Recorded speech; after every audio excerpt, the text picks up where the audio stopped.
Este fin de semana el régimen cubano se prepara para designar una serie de nuevos cargos. Entre estas se destaca la del primer ministro, una figura que habría desaparecido ya del panorama político de la isla desde hace más de 40 años. Pero entonces, ¿de qué se trata? ¿De una separación de poderes o de una separación de funciones? Para analizar un poco más a fondo este tema nos acompaña Julio Schilling, politólogo y escritor y director también de Patria Martí. Julio, bienvenido, muchísimas gracias por acompañarnos. Encantado, Emiliana, de estar contigo en esta noche. Julio, entonces, ¿de qué se trata esta nueva designación? ¿De separación de poderes o en realidad es una separación de funciones? Es una separación de los hechos de la realidad, más bien. O sea, como tú bien mencionaste, el puesto de primer ministro realmente en la historia cubana se remonta a 1940, en la Constitución, en la era de Cuba republicana, donde fue un intento de separar a un jefe de Estado de un jefe de gobierno, donde realmente había una función que separaba el presidente y el primer ministro, separando las tareas, y así funcionó un sistema semipresidencialista a los franceses. Pero en este caso, en el caso de Cuba comunista, es un intento de reformular la efigie del régimen por gran necesidad.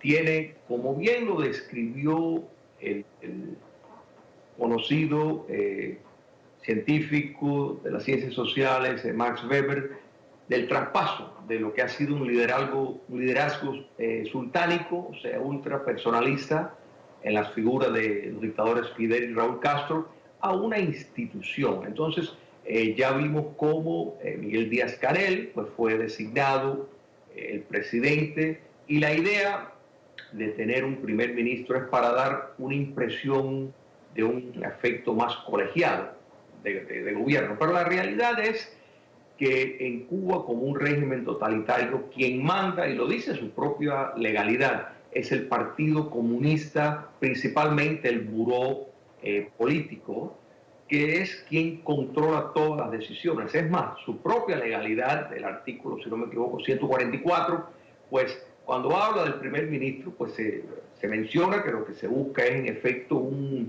administrador que siga el legado revolucionario, entre comillas. O sea que de esto se trata, de presentar una imagen de distanciamiento de la realidad, y la realidad es que el Partido Comunista Cuba es, como en el caso de China, quien tiene control absoluto del funcionamiento del gobierno.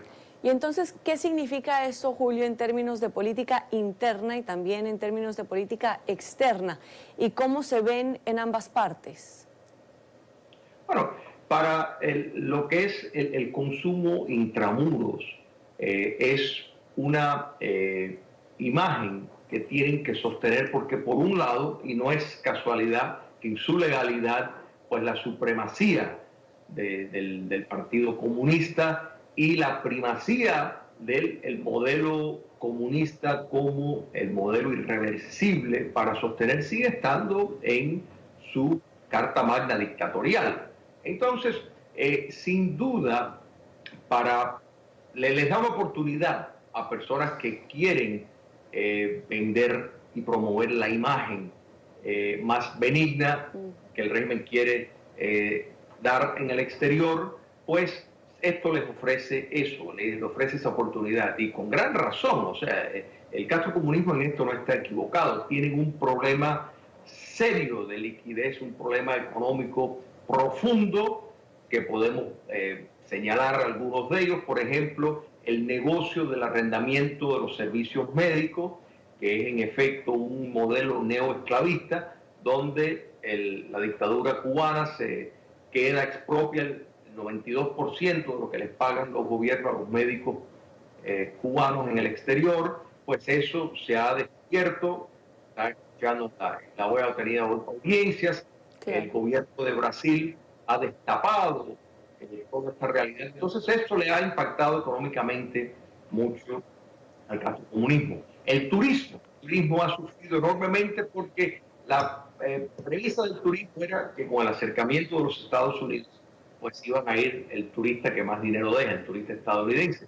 Eso no ocurrió. El año pasado fueron 4.3 millones de turistas a Cuba. Esas son las cifras del propio régimen. Para poner esto en perspectiva, en la ciudad de Miami, en un año vienen 19 millones de turistas. En la ciudad de Miami solo, en el estado de la Florida, vienen más de 100 millones de turistas al año. O sea, cuando comparamos esto con la cifra tétrica de Cuba comunista, pues los ingresos no se le está proporcionando. La caída del precio del petróleo es otro factor que les ha impactado, unido a la declive en la producción en Venezuela. Entonces, es un problema serio que necesitan impactar la opinión pública para que los Estados Unidos, que bien ya tienen relaciones diplomáticas, pues levanten el embargo, no para que Cuba comunista tenga acceso a los productos norteamericanos, porque de hecho ya lo tiene, sino para tener acceso al crédito de los Estados Unidos. ¿Y qué intereses políticos están en juego aquí entonces? Bueno, de parte de Cuba comunista, su supervivencia.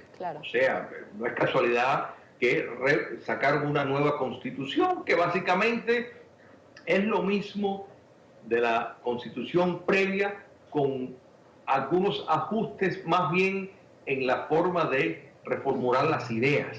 Pero el control sigue estando en el Partido Comunista. O sea, no han habido cambios sistémicos, cambios profundos, ni siquiera liberalizaciones en el sector económico, como hemos visto en otros países comunistas que han buscado una profunda modificación de su modelo económico. Nada para eso. La imagen es necesaria, Emiliana, para poder convencer e impactar la opinión pública en las democracias del mundo, principalmente los Estados Unidos. La elección del presidente Trump, por ejemplo, ha sido un golpe bastante duro porque en efecto ha revertido todo lo que la administración previa logró en cuanto al acercamiento y tratar de basculizar los intereses comerciales de los Estados Unidos para invertir en Cuba.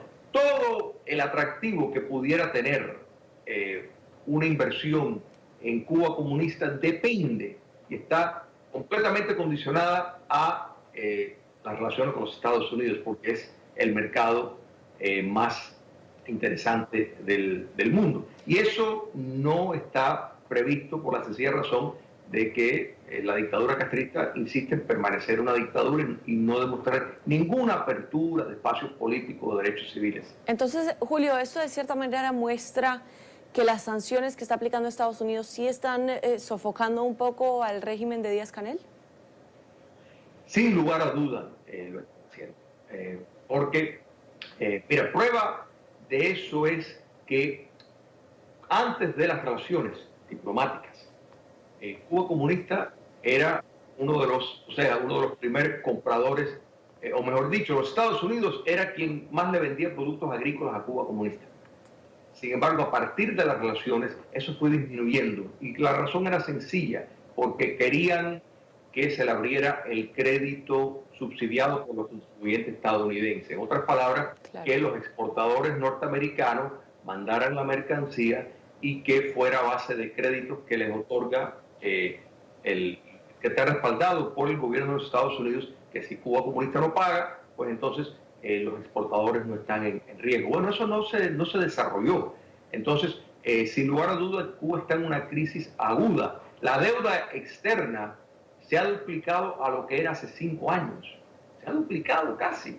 Eso es abismal en un país que tristemente antes de la llegada del poder del comunismo, Cuba exportaba alimentos al resto del mundo. Hoy en día Cuba tiene que importar más del 75% de los alimentos en una tierra que es propicia para precisamente la agricultura. De manera de que es un problema sistémico y no apuntan a nada concreto para remediar ese problema. Perfecto. Julio, muchísimas gracias por acompañarnos. Un placer.